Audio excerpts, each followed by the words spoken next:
How's it going, everybody, and welcome back to the Reptile-verse. My name is Grant Young, you're watching the Reptile-verse, and I'm coming back with you guys with another installment of the Reptile head-to-head series, where we take two fantastic pet reptiles, pin them against each other, and see which comes out on top as the better pet reptile.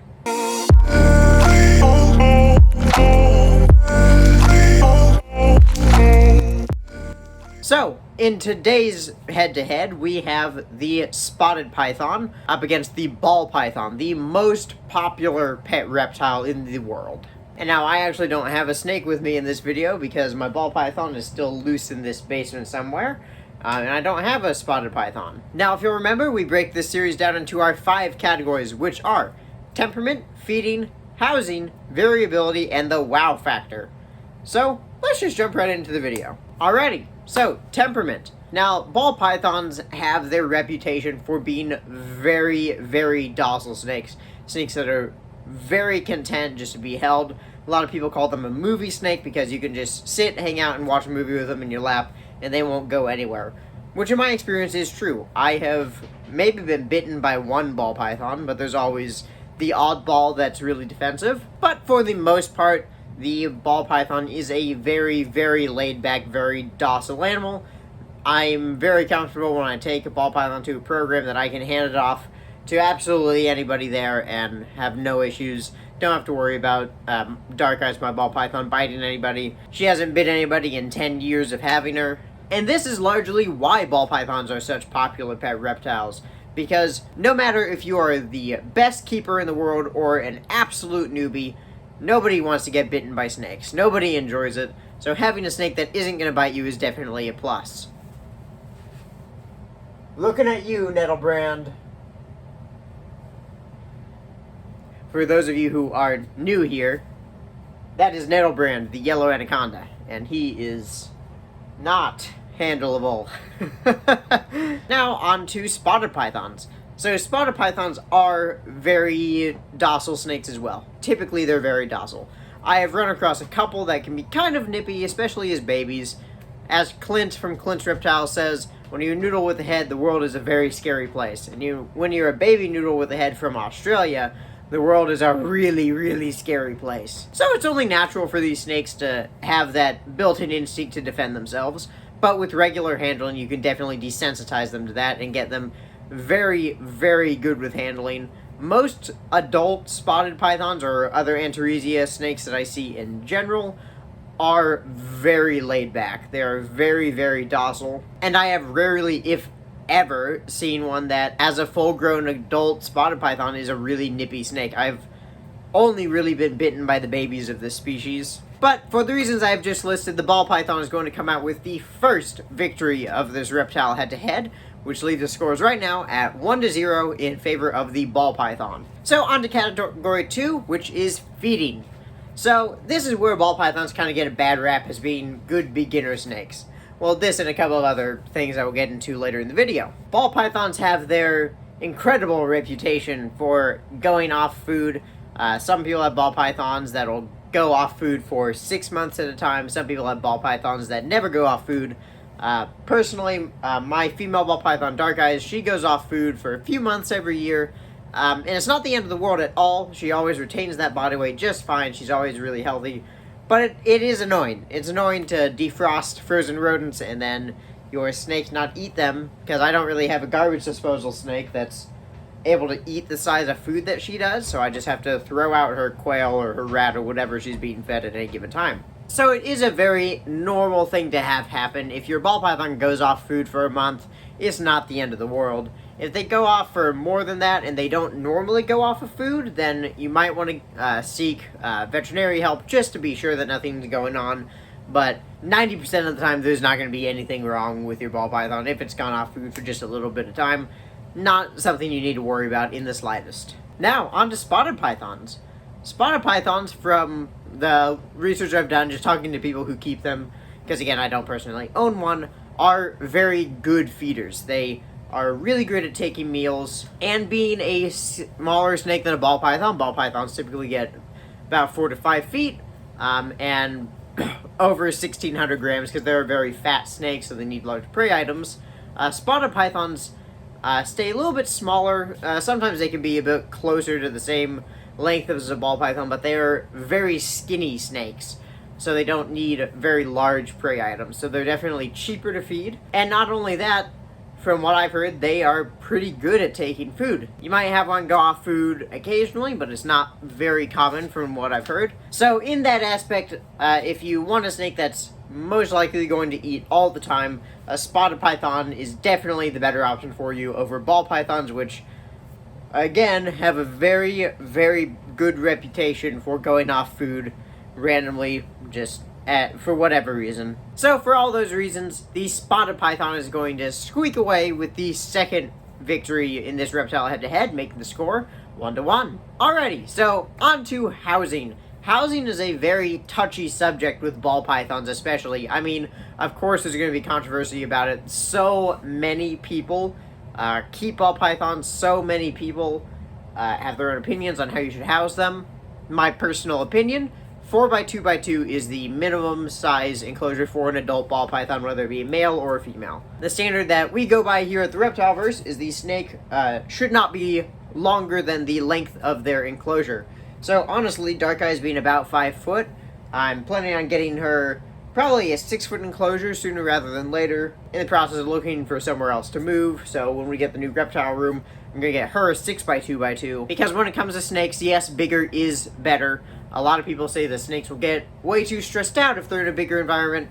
That's not necessarily the case. If you give them plenty of places to hide, plenty of enrichment, they will do just fine in a larger enclosure. But that is a discussion for another video. So yes, if you have a larger female ball python, I would recommend a 6-foot enclosure to give them the absolute best life that you possibly can as a reptile keeper, because that is our responsibility. And an enclosure that size is not necessarily something that everybody wants to have in their house. They don't necessarily want something large. That's why a lot of people don't have big constrictors, because they don't want something like this, 8x4x4, taking up a big space in their room, because this thing takes up a lot of space. Now, as for spotted pythons, being a smaller species of snake, a lot of times topping out at about 4 feet in length, you can get away with a shorter enclosure. However, spotted pythons are semi-arboreal, so you definitely want to give them plenty of places to climb. Whereas we learned in the recent Dave Kaufman ball python movie, most of the ball pythons that we have in captivity descended from the ground and underground dwelling ball pythons, so most of them are not climbers. Now, that is not saying that you can't give your ball python something to climb on. In my experience, any snake will climb if given the opportunity. However, ball pythons don't do it nearly as often as spotted pythons, which spend a lot of their time in the trees, which is actually something I really like about them. If you are a fan of reticulated pythons, as we said in the last video, the Antaresia snakes are fantastic substitutes because they don't get very large, they are very showy snakes when they're climbing around, and they even look a lot like reticulated pythons. I mean, they're the most reticulated python looking snake that is not a reticulated python in my opinion. So when I eventually get my spotted python, I will be keeping it in a 4x2x4 foot enclosure so that I can really give it the best chance, give it the best habitat that I possibly can, because as we said, that is what we do here. So that makes spotted pythons a little bit easier to house. So for that reason, we're going to give the spotted pythons the second victory. That brings us to a total score of 2-1 in favor of the spotted python. But our next category, variability.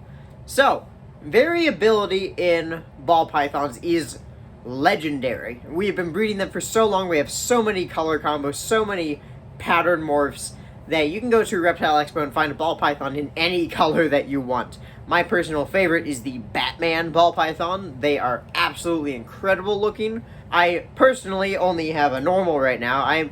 Hopefully sooner rather than later I'm going to be getting really into breeding ball pythons. I'm going to get a couple of males and some females so I can get some really cool combos going.